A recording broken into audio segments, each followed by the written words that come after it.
मेरा हाथ जोर से पकड़ लिया और मुझे खींचकर सोफे पर गिरा दिया। बचने की कोशिश मत करो, वे गुर्राए। मैं चिल्लाने लगी, बचाओ, कोई है, बचाओ। राकेश जी ने मेरे मुंह पर हाथ रख दिया और दूसरे हाथ से मेरे कपड़े खींचने लगे। मैं हाथ पैर मारकर खुद को बचाने की कोशिश कर रही थी और वो एक एक करके सारे कपड़े खोलने लगे।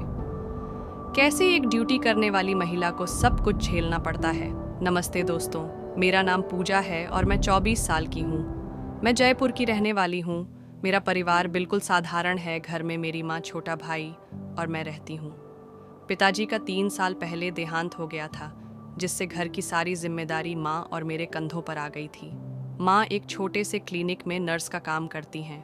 उनकी कमाई से किसी तरह घर का खर्चा चल रहा था। मैंने 19 साल की उम्र में अपनी 12वीं पूरी कर ली थी और तब से ही कोई अच्छी नौकरी ढूंढ रही थी। कई जगह इंटरव्यू दिए, लेकिन कहीं भी सफलता नहीं मिली। कभी तनख्वाह कम होती तो कभी काम के घंटे ज़्यादा। मुझे लगने लगा था कि शायद किस्मत ही मेरा साथ नहीं दे रही है। एक शाम की बात है, मैं शहर के दूसरे छोर में एक इंटरव्यू देकर लौट रही थी। इंटरव्यू में फिर से नाकामयाबी मिली थी। दिल टूटा हुआ था। बस स्टॉप पर खड़ी थी। शाम के 6 बज रहे थे। आसमान में बादल छाए हुए थे और बारिश होने वाली थी। बसें आ तो रही थी, लेकिन इतनी भरी हुई थी कि चढ़ना नामुमकिन था। अचानक एक सफ़ेद रंग की कार मेरे सामने रुकी। शीशा नीचे हुआ और अंदर से एक सज्जन व्यक्ति ने पूछा, कहाँ जाना है? काफ़ी देर से खड़ी देख रहा हूँ आपको। मैंने हिचकिचाते हुए जवाब दिया, नहीं, मैं बस का इंतज़ार कर रही हूँ। वह बोले, इतनी भीड़ में बस मिलना मुश्किल है। मैं वैजंतपुरा की तरफ जा रहा हूँ। उधर ही जाना है क्या? उन्होंने पूछा। मैंने सोचा अब बारिश भी शुरू हो गई है, बस मिलने के चांस कम है और घर भी दूर है। थोड़ी देर सोचने के बाद मैंने कहा, हाँ, मुझे वैजंतपुरा के पास ही जाना है। अगर आपको कोई दिक्कत ना हो तो बिल्कुल नहीं आ जाइए। उन्होंने मुस्कुराते हुए कहा। मैं पीछे की सीट पर बैठ गई। वे मुझसे बात करने लगे और बोले, आप क्या करती हैं? मैंने बोला, अभी कुछ खास नहीं, नौकरी की तलाश कर रही हूँ। आज भी एक इंटरव्यू देकर आ रही हूँ। और कैसा रहा इंटरव्यू? उन्होंने पूछा। मैं बोली, अच्छा नहीं रहा, क्योंकि वे बोल रहे थे कि अनुभव की कमी है। फिर वे बोले, ओ, यह तो हर नए उम्मीदवार की समस्या होती है। अनुभव कहाँ से लाए, जब कोई काम ही ना दे। रास्ते भर हम बातें करते रहे। मैंने उन्हें अपने परिवार के बारे में बताया, अपनी पढ़ाई के बारे में, और यह भी कि कैसे मुझे नौकरी की सख्त ज़रूरत है। उन्होंने ध्यान से सुना और मेरी बात समझी। जब मेरा घर आया, मैंने उन्हें रुकने के लिए कहा। उतरते समय मैंने धन्यवाद दिया। वे कुछ देर रुके और फिर अपनी जेब से एक कार्ड निकाला। यह मेरा बिजनेस कार्ड है। मैं राज शर्मा, एक आईटी कंपनी का मालिक हूँ। अगर आपको इंटरेस्ट हो तो कल सुबह मिलिए। मेरे ऑफिस में हमें एक फ्रंट डेस्क असिस्टेंट की ज़रूरत है। शायद हम आपकी मदद कर सकें। उन्होंने मुस्कुराते हुए कहा। मैं कार्ड लिया, एक बार फिर धन्यवाद दिया और अंदर चली गई। घर में माँ चिंतित थी कि मैं इतनी देर से क्यों आई। मैंने उन्हें सारा किस्सा सुनाया और वह कार्ड दिखाया। माँ थोड़ी चिंतित हुई। अजनबी पर भरोसा करना ठीक नहीं होता, बेटा, वे बोली। रात को मैंने वह कार्ड फिर से देखा। Raj Sharma, CEO, innovative tech solutions, एक बड़ी कंपनी लग रही थी। मैंने इंटरनेट पर सर्च किया तो पता चला कि यह वाकई में एक अच्छी कंपनी है। मैंने तय किया कि अगले दिन जाकर देखूंगी। क्या पता किस्मत साथ दे जाए। अगली सुबह मैंने अपने सबसे अच्छे कपड़े पहने, थोड़ा मेकअप किया और ऑफिस के लिए निकल पड़ी। कार्ड पर जो पता था वहां पहुंची तो मैं हैरान रह गई। एक बहुत ही बड़ी और शानदार इमारत थी। मैंने रिसेप्शन पर जाकर राज सर से मिलने की बात कही और अपना नाम बताया। रिसेप्शनिस्ट ने मुझे 5वीं मंजिल पर जाने को कहा। मैं लिफ्ट से ऊपर गई और उनके केबिन के बाहर पहुंची। दिल धड़क रहा था। धीरे से दरवाजे पर दस्तक दी तो अंदर से आवाज़ आई, कम इन। मैं अंदर गई तो राज सर डेस्क पर कुछ फाइल्स देख रहे थे। मुझे देखकर वे मुस्कुराए। अरे पूजा आ गई, आप बैठिए बैठिए। उन्होंने मुझे इशारा करके एक कुर्सी पर बैठने को कहा। मुझे थोड़ा अजीब लगा कि वे मेरा नाम याद रख पाए। फिर मैंने सोचा कि शायद रिसेप्शनिस्ट ने उन्हें बता दिया होगा। तो पूजा, आपने अपनी पढ़ाई के बारे में बताया था, क्या आप कंप्यूटर पर काम कर सकती हैं? बेसिक ईएमएस ऑफिस आता है, उन्होंने पूछा। मैं बोली, जी हाँ सर। फिर वे बोले, बहुत अच्छा। देखिए, मैं आपको डायरेक्ट नौकरी नहीं दे सकता, लेकिन 1 महीने का इंटर्नशिप ऑफर कर सकता हूँ। आप सीखेंगी और अगर आपका काम अच्छा रहा तो हम आपको पक्की नौकरी दे देंगे। शुरुआत में 8,000 रुपये महीना मिलेगा। क्या यह आपको मंजूर है? उन्होंने प्रस्ताव रखा। मेरी आंखों में चमक आ गई। ये मेरे लिए एक सुनहरा मौका था। जी सर, मुझे ये बिल्कुल मंजूर है, मैंने उत्साहित होकर कहा। ठीक है, फिर कल से शुरू कर दीजिए। सुबह 9 बजे आ जाइएगा। हमारी एचआर रमा मैडम आपको सब कुछ समझा देंगी, उन्होंने कहा। मैं बहुत खुश थी। इतने दिनों की मेहनत के बाद आखिरकार कुछ तो मिला था। मैंने उनका धन्यवाद किया और घर लौट गई। घर पहुंचकर मैंने माँ को यह खुशखबरी सुनाई। वे भी बहुत खुश हुईं। अगले दिन से मेरी नई जिंदगी शुरू हो गई। एचआर रमा मैडम ने मुझे सब कुछ समझाया। ऑफिस के नियम, मेरे काम के घंटे और मेरे कर्तव्य। मेरा काम ज़्यादातर फ्रंट डेस्क पर फ़ोन कॉल्स हैंडल करना, विजिटर्स को रिसीव करना और छोटे मोटे पेपर वर्क में मदद करना था। धीरे धीरे समय बीतता गया।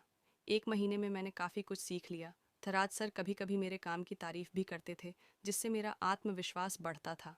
पहले महीने के बाद उन्होंने मुझे पक्की नौकरी दे दी और सैलरी भी बढ़ाकर 12,000 रुपये कर दी।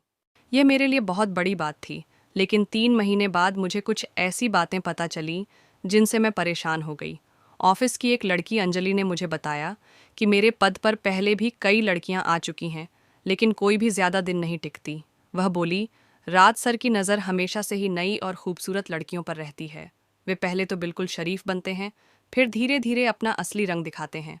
मुझे उसकी बात पर विश्वास नहीं हुआ। राज सर ने मेरे साथ हमेशा अच्छा व्यवहार किया था। कभी भी कोई ऐसी हरकत नहीं की थी जिससे मुझे अच्छा न लगे। मैंने अंजलि की बातों को नज़रअंदाज कर दिया और अपने काम में लगी रही। एक शनिवार को ऑफिस में छुट्टी थी, लेकिन राज सर ने मुझे फ़ोन करके कहा कि कुछ ज़रूरी काम है, जल्दी से आ जाओ। मैंने सोचा ज़रूर कोई महत्वपूर्ण मीटिंग होगी। मैं तैयार हुई और ऑफिस के लिए निकल गई। उस दिन मौसम बहुत ख़राब था। आसमान में काले बादल छाए हुए थे और तेज़ हवाएं चल रही थीं। मैं स्कूटी पर सवार होकर ऑफिस की ओर चल पड़ी। रास्ते में अचानक बारिश शुरू हो गई। मैंने एक दुकान के नीचे रुककर बारिश रुकने का इंतज़ार किया, लेकिन बारिश और तेज़ होती जा रही थी। मैंने सोचा कि ऑफिस ज़्यादा दूर नहीं है, इसलिए बारिश में ही चल पड़ी। जब मैं ऑफिस पहुंची तो पूरी भीग चुकी थी। मेरे बाल कपड़े सब गीले थे। मैं लिफ्ट से सीधे राज सर के केबिन में गई। राज सर अपने केबिन में थे। मुझे इस हालत में देखकर वे चिंतित हो गए। अरे पूजा, तुम तो पूरी भीग गई हो, ऐसे कैसे काम करोगी, तुम्हें बुखार हो जाएगा। मैं वहीं खड़ी थी। पानी टपकता हुआ राज सर ने अपना कीबोर्ड साइड में रखा और अलमारी से एक तौलिया निकाला। ये लो, रेस्ट रूम में जाकर सर सुखा लो। मैंने तौलिया लिया और रेस्ट रूम में चली गई। मेरे कपड़े पूरी तरह भीगे हुए थे। मैंने अपने बाल सुखाए और थोड़ा ठीक किया, लेकिन कपड़े तो गीले ही थे। रेस्ट रूम से निकली तो देखा ऑफिस में सिर्फ राज सर और मैं ही थे। सर बोले, अंदर जो गेस्ट रूम है वहाँ गर्म हवा वाला पंखा है, अगर चाहो तो वहाँ जाकर कपड़े थोड़े सुखा सकती हो। मैं गेस्ट रूम में गई। वहाँ एक गर्म हवा वाला हीटर था। मैंने उसे चालू किया और अपने कपड़ों को फैलाया ताकि वे जल्दी सूख जाएं। मैंने अपनी शर्ट उतारी और सिर्फ तौलिया ऊपर लपेट लिया। शर्ट को हीटर के सामने टांग दिया। मैं वहीं बैठी अपने कपड़ों के सूखने का इंतज़ार कर रही थी। अचानक दरवाजे पर दस्तक हुई। मैं घबरा गई। पूजा, मैं हूँ, एक इम्पॉर्टेंट फाइल अंदर रखी है, मुझे ज़रूरत है। राज सर की आवाज़ थी। मैंने तौलिया अच्छे से लपेटा और दरवाज़ा खोला। राज सर ने मुझे नीचे से ऊपर तक देखा। उनकी नज़रों में कुछ अजीब सा था जिससे मुझे असहज महसूस हुआ। मैं नज़रें झुकाए खड़ी रही। वे अंदर आए और अलमारी से एक फ़ाइल निकाली। जाते समय वे मेरे सूखते कपड़ों को देखते रहे, फिर बोले, कपड़े सूखने में समय लगेगा, हमें काम भी करना है, तौलिया लपेट कर ही आ जाओ, केबिन में यहाँ कोई नहीं है। देखने वाला मेरा दिल धड़कने लगा, पर मैं क्या करती, मीटिंग की तैयारी करनी थी। बड़ी हिचकिचाहट के साथ मैं तौलिया लपेट कर बाहर आई और उनके केबिन में गई। राज सर सोफे पर बैठे थे। लैपटॉप खोले हुए उन्होंने बिना मेरी तरफ देखे कहा, इधर आओ और बैठ जाओ, हमें प्रेजेंटेशन बनाना है। मैं धीरे से उनके बगल में बैठी और लैपटॉप की स्क्रीन देखने लगी। मैं बार बार तौलिया को ठीक कर रही थी, कहीं वह खुल ना जाए। मेरा सारा ध्यान प्रेजेंटेशन की बजाय तौलिए पर था। फिर अचानक राज सर की टांग मेरी टांग से छू गई। शरीर में जैसे बिजली दौड़ गई, पर मैं हिली भी नहीं। मेरी चुप्पी को शायद उन्होंने अपनी जीत समझा, क्योंकि अगले ही पल वे और भी पास सरक आए। मेरे अंदर एक अजीब सा कंपन होने लगा, डर, बेचैनी और कुछ अनजाना सा एहसास जिसे मैं समझ नहीं पा रही थी। करीब आधे घंटे तक प्रेजेंटेशन पर काम करने के बाद राज सर ने अपना लैपटॉप बंद किया और मुस्कुराते हुए कहा, आज तो सिर्फ हम ही हैं कंपनी में कुछ पीने का मन है, क्यों ना तुम कैंटीन से कॉफ़ी बना लाओ। मैं तुरंत उठ गई और कैंटीन की ओर चल दी। अपने दिमाग में उथल पुथल को शांत करने की कोशिश कर रही थी। कॉफ़ी बनाते समय मेरे हाथ कांप रहे थे। बार बार अंजलि की कही बातें याद आ रही थीं। जब मैं कॉफ़ी लेकर केबिन में वापस पहुंची तो वहां कोई नहीं था। कॉफ़ी मग टेबल पर रखकर मैंने इधर उधर देखा। तभी मेरी नज़र अंदर के गेस्ट रूम की ओर गई। मैं गेस्ट रूम की ओर बढ़ी, जहां मैंने अपने कपड़े सूखने के लिए रखे थे। दरवाज़ा थोड़ा खुला था। जैसे ही मैंने अंदर झांका, मैं हैरान रह गई। राज सर मेरे कपड़ों को हाथ में लिए खड़े थे और वह कुछ अजीब तरह से मेरे कपड़ों को सूंघ रहे थे। ऐसे सूंघ रहे थे जैसे वो उसमें खो गया हो। मेरे दिल की धड़कन तेज हो गई। मैं जल्दी से वापस सोफे पर बैठ गई और आवाज़ लगाई, सर, कॉफ़ी तैयार है राज। सर तुरंत बाहर आए। वे अपना फ़ोन हाथ में लिए थे और कुछ टाइप कर रहे थे। अरे वाह, बिल्कुल सही समय पर आई है कॉफ़ी, उन्होंने मेरे बगल में बैठते हुए कहा। मेरा दिल जोरों से धड़क रहा था। हाथों में पसीना आ गया था। मैंने कांपते हाथों से कॉफ़ी का मग्गी उन्हें पकड़ाया। हम दोनों चुपचाप कॉफ़ी पीने लगे।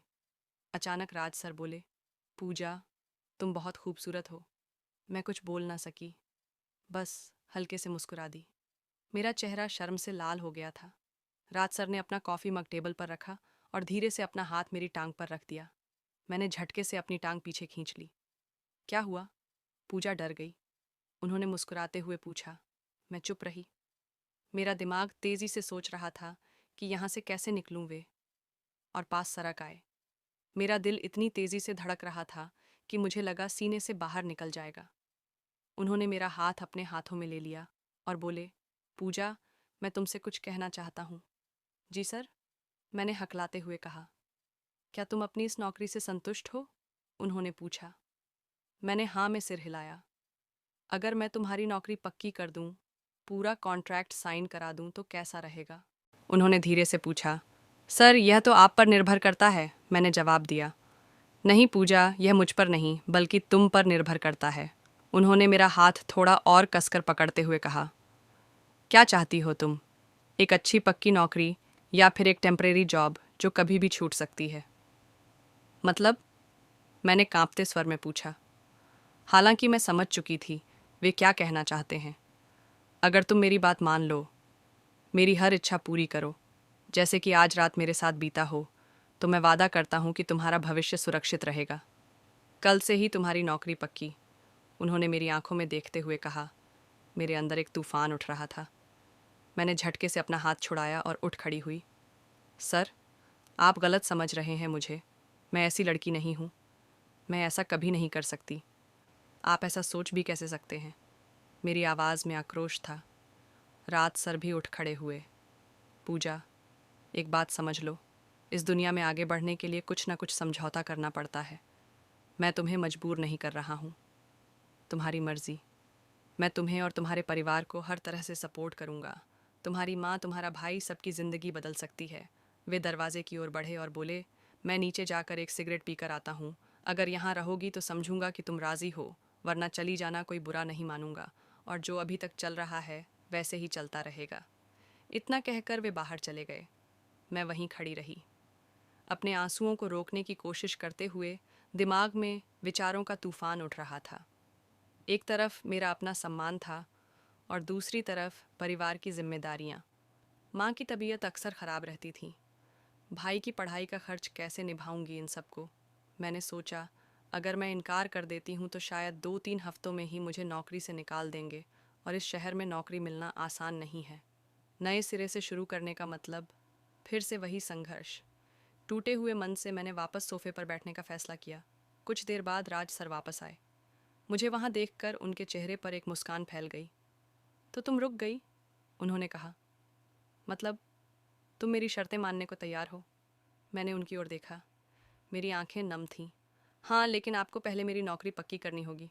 बिल्कुल, कल ही सारे कागजात तैयार कर दूंगा, उन्होंने खुशी से कहा।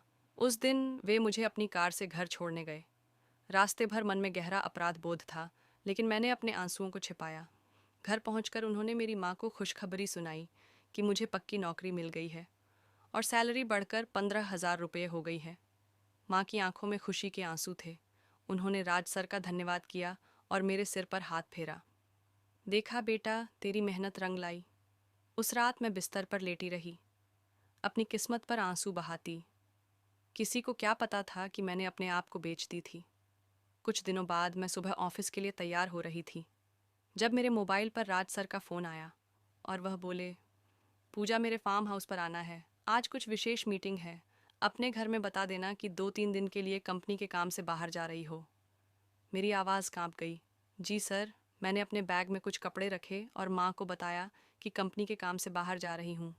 माँ ने मेरे माथे पर चुंबन दिया और कहा, अपना ध्यान रखना बेटा। जब मैं फार्म हाउस पहुंची तो वहां पहले से ही कुछ लोग मौजूद थे। सभी बिजनेसमैन लग रहे थे। सूट बूट में मैं थोड़ी राहत महसूस करने लगी कि शायद वाकई कोई बिजनेस मीटिंग होगी। मीटिंग शुरू हुई और सभी लोग विभिन्न प्रोजेक्ट्स पर चर्चा करने लगे। मैं नोट्स लेती रही और जब ज़रूरत पड़ी प्रेजेंटेशन दिखाया। करीब 3 घंटे तक मीटिंग चलती रही। मीटिंग खत्म होने के बाद राज सर ने नौकर को बुलाया और उसके कान में कुछ कहा। नौकर तुरंत रसोई में गया और खाने पीने का सामान लेकर आया। एक बड़ा सा चॉकलेट केक भी था। राज सर ने मेरे हाथों से केक कटवाया। सभी ने केक खाया और नाश्ता किया। फिर एक एक करके लोग जाने लगे। राज सर उन्हें बाहर तक छोड़ने गए। मैं वहीं सोफे पर बैठी रही, अपनी किस्मत को कोसती हुई। जब राज सर वापस आए तो मैंने देखा कि एक आदमी अभी भी वहीं था, वहीं जिसने मीटिंग में सबसे ज्यादा बोला था और जिसे राज सर बहुत सम्मान से देख रहे थे। पूजा, फ्रिज से वाइन की बोतल और 3 गिलास लेकर आओ, राज सर ने कहा। मैं 2 गिलास लेकर आई।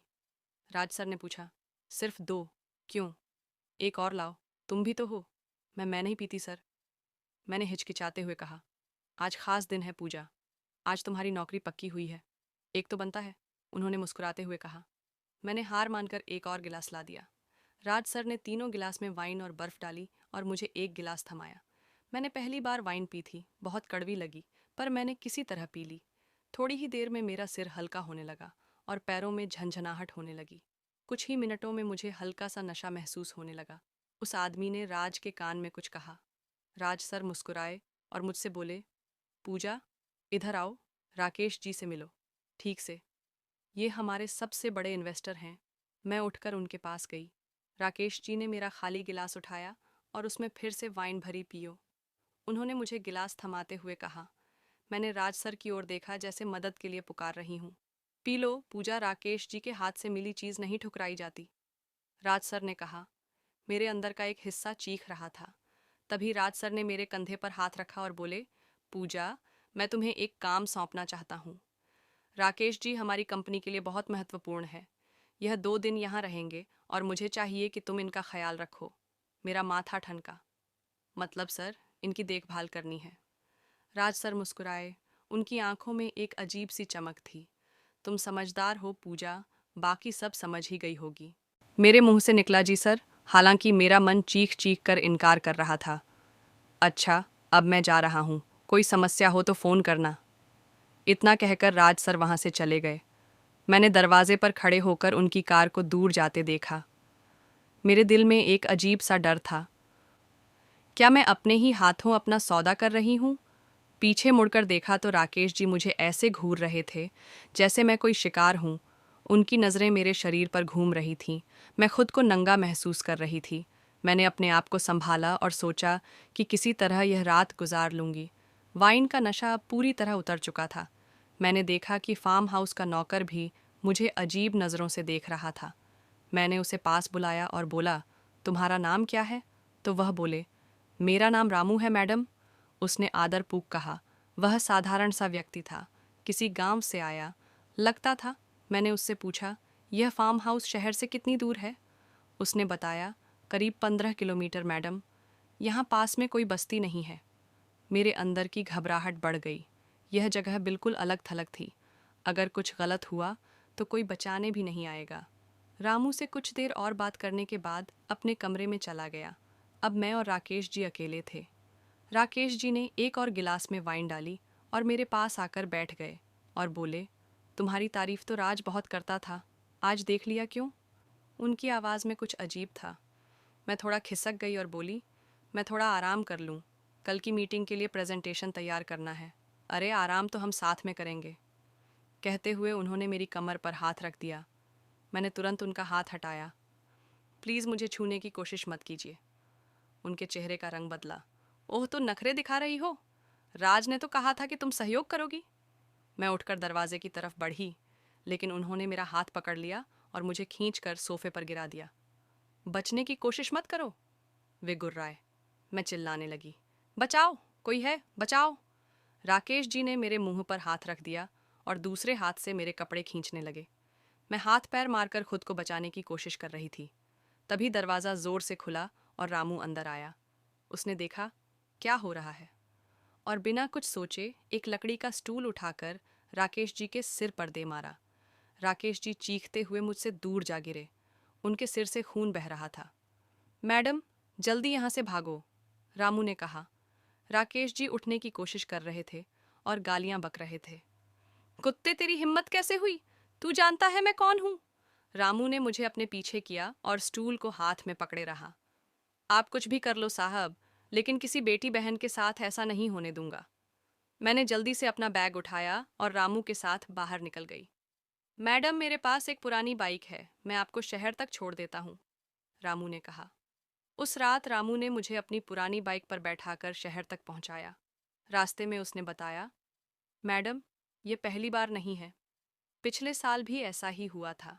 एक लड़की के साथ मैं वहीं काम करता था, पर कुछ नहीं कर पाया। इस बार मैंने सोचा कि चाहे नौकरी चली जाए, लेकिन अपना धर्म नहीं छोड़ूंगा। मेरी आंखें नम हो गईं। इस दुनिया में अभी भी अच्छे लोग हैं। घर पहुंची तो माँ दरवाजे पर ही खड़ी थी। मुझे इस हालत में देखकर वे घबरा गई। मैं उनके गले लग गई और फूट फूट कर रोने लगी। क्या हुआ बेटा? उन्होंने मेरे बाल सहलाते हुए पूछा। मैंने उन्हें पूरी कहानी सुनाई। कैसे राज सर ने मुझे नौकरी का लालच दिया, कैसे उन्होंने मुझे मजबूर किया, और आज कैसे उन्होंने मुझे राकेश जी के साथ अकेली छोड़ दिया। माँ के चेहरे पर गुस्सा और दुख दोनों थे।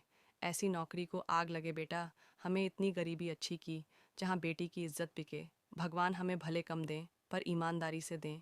मैंने उसी रात राज सर को फ़ोन किया। फ़ोन उठाते ही वे बोले, कैसा रहा राकेश जी के साथ, खुश तो हैं?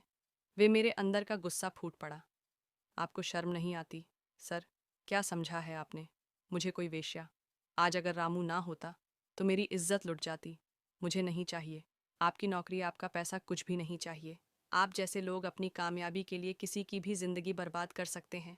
मैंने फ़ोन काट दिया और ख़ुद को बिस्तर पर गिरा दिया। अगले दिन मैंने अपने सारे दस्तावेज और अपना बकाया वेतन लेने के लिए ऑफिस जाने का फ़ैसला किया। वहाँ पहुंची तो देखा राज सर के केबिन में कुछ हंगामा मचा हुआ था। मैंने अंजलि से पूछा तो पता चला कि रात में पुलिस आई थी और राकेश जी की शिकायत पर राज सर को गिरफ्तार किया गया था। बाद में पता चला कि रामू ने उस रात मुझे बचाकर सीधे पुलिस स्टेशन जाकर शिकायत दर्ज करवाई थी। उसने बताया था कि कैसे राज अपनी कंपनी में लड़कियों को नौकरी का लालच देकर अपने क्लाइंट्स के साथ छोड़ देता था। आज जब मैं उस हादसे को याद करती हूँ तो मन कांप उठता है। पर एक बात समझ आई कि दुनिया में बुराई के साथ साथ अच्छाई भी है। रामू जैसे लोग जो अपनी नौकरी की परवाह किए बिना सही के लिए खड़े होते हैं, वही असली हीरो हैं। मैंने फिर से नए सिरे से जिंदगी जीने का शुरुआत की। आज एक छोटी सी कंपनी में काम करती हूँ, जहाँ माहौल अच्छा है और लोग आदरपूर्वक व्यवहार करते हैं। माँ और भाई के साथ एक छोटे से घर में रहती हूँ और अपने जीवन से संतुष्ट हूँ। तो दोस्तों, यही थी मेरी कहानी। जीवन में कभी भी पैसे या नौकरी के लिए अपनी इज्जत या आत्मसम्मान ना बेचें। हर मुश्किल का हल समय के साथ निकल आता है।